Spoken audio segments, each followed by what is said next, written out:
Xin chào các khán giả xem đài Việt Bay TV. Tôi tên là luật sư Madison Nguyễn và đây là Mr. Kent Whitney.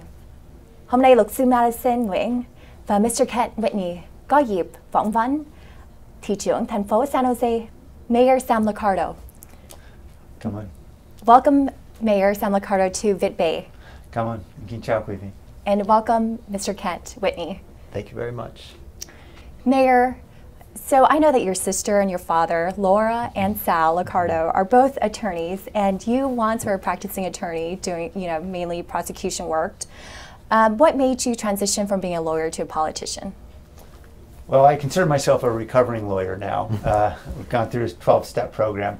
I've really had a passion for public service from the time that I was in law school and throughout. And I actually attended a graduate program in public policy because I knew it some way or another I wanted to get involved in urban policy around issues around housing and transportation and all the concerns that come up in a big city. And so I knew at some point or another I was going to get involved. I didn't know exactly how. And an opportunity came up in 2006 to run for city council. I remember there were 9 candidates in the race. I thought I had virtually no chance at all because I was running against a former state assembly member and a lot of other very well-known folks. And we managed to knock on enough doors to somehow prevail.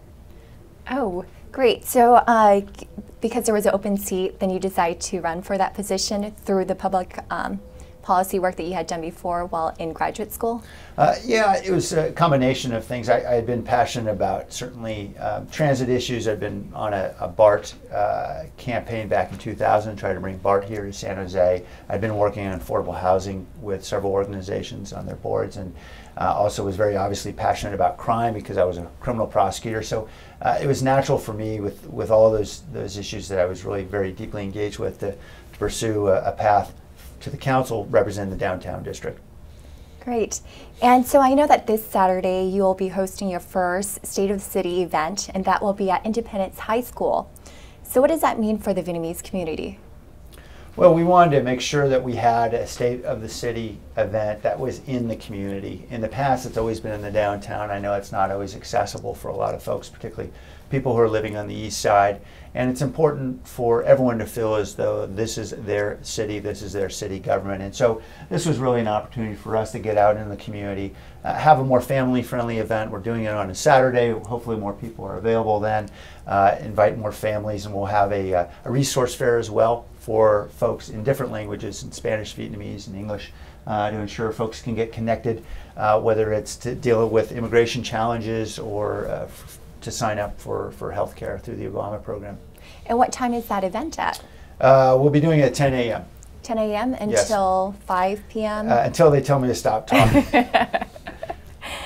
And I know another important pressing issue in the Vietnamese community is, the designation of a plot of land to construct the Vietnam War Memorial statute. Mm-hmm. Is that something that you also feel that is important to you to construct while in office? We do currently have a war memorial at the immediately adjacent to the Vietnam Memorial House in History San Jose Park, or that is along Center Road.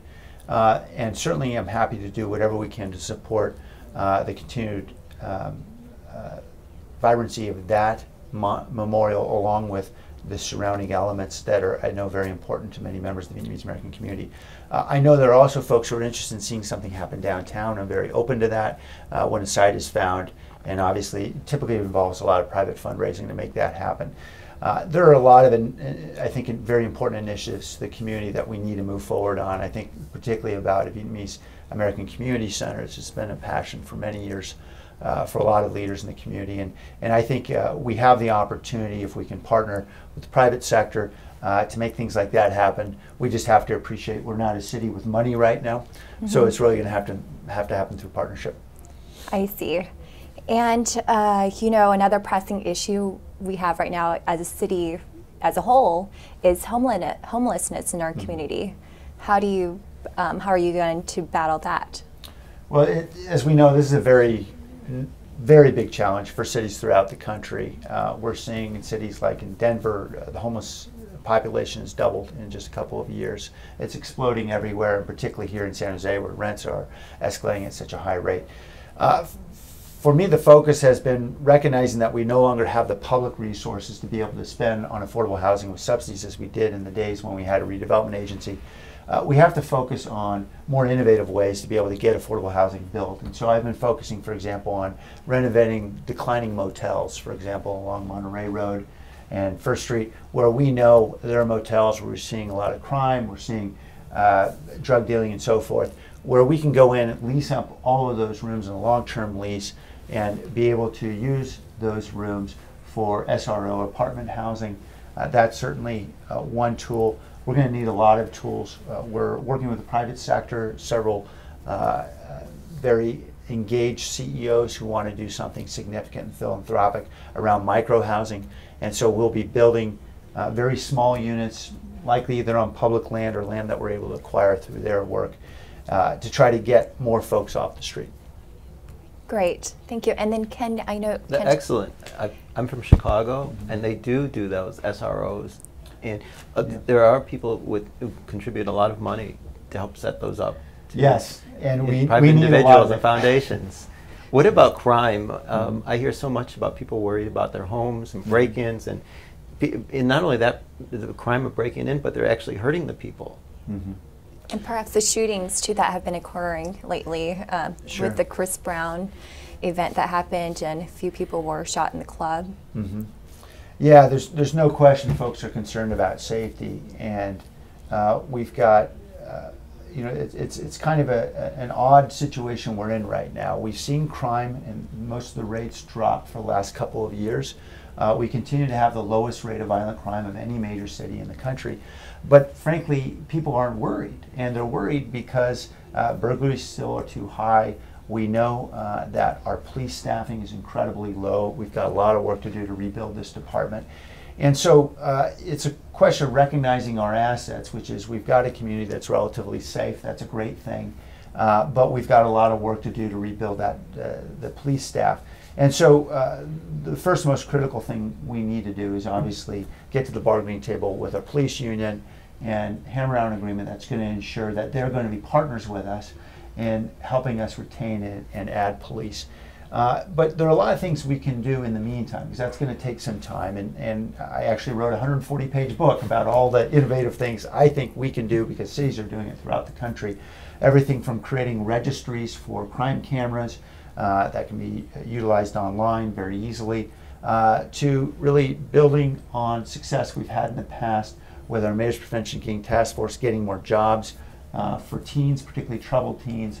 Nothing stops a bullet like a job, and getting more of our teenagers involved in the workforce and giving them a step forward is going to be critical. And how do you propose to make that happen, to get more jobs for teenagers when there's many people that are, older in the community that aren't able to find jobs either? Yeah, there's a great challenge we know in the skills mismatch right now in this valley. Certainly a lot of folks are doing incredibly well, but a lot of the city has been left behind. With youth, we recognize that it's about as much about skill building as it is about getting the job. And so we're working with a lot of folks in the public and private sector to start to identify those opportunities. I'll give you a couple quick examples. I was a founding member of a high school that just launched in East Side San Jose called Cristo Rey. And the program is pretty straightforward. It actually started in Chicago, a brilliant model where 100% of the graduates of Cristo Rey in Chicago, who are the first in their families to go to college, all of them have to be from a family in the lowest income, that is a third of the median. 100% of them are going on to four-year colleges. And their model is pretty unique. This 14-year-old who's just starting as a freshman has to work a day a week or more with a local employer. And that employer pays the tuition for them to be getting a college prep education. These kids are going to school 6 days a week. They're working incredibly hard, but it's a model that's working and really helping a lot of folks really make that transition, because we know a lot of these 15-year-olds have never seen the inside of an office building before. Giving them that opportunity, helping them understand what it is. You got to show up on time, you got to know how to shake hands, look people in the eye, all those very basic social skills that people get in the workforce. These kids are getting when they're 15, and we're hoping, we've got 135 kids now, we're hoping we can scale this. Oh, so perhaps it's also about getting the business owners or business firms involved in the high school community as well. Absolutely, and there's a real desire to do that. I think, I was just out at the Brocade campus. They're one of our largest employers. Their headquarters is here in San Jose, and they are very concerned about the lack of diversity in their workforce. And they're asking me, how can we get engaged in East San Jose to create a pipeline for the next generation of engineers? This is the way. That's great. And I know that you also urged the city council members recently to assist with immigrant workers. Can you expand a little bit on that? We know there's a big disconnect right now between our immigrant community and City Hall, and that disconnect really has many causes. One is the basic language barriers. I think we need to have more Vietnamese speaking and Spanish speaking police officers, for example, and emergency responders, and frankly folks who work in the permit department, because a lot of our job growth right now is small businesses in our immigrant communities. And so first we need to be more aggressive about hiring and focusing on those language skills. But there's a lot of other causes of disconnect, and right now we have an opportunity. That is, the Obama administration is, and we hope Congress will not halt the progress here, but they've created this opportunity for folks to be able to regularize their status, or at least to be able to defer deportation, which is a great opportunity for a lot of folks who have been here for years to be able to get access to education and jobs. And really it's incumbent on us as a city to make sure that people have information they need to be able to take advantage of those programs. Well, we'll have to cut to commercial right now, so we will be right back.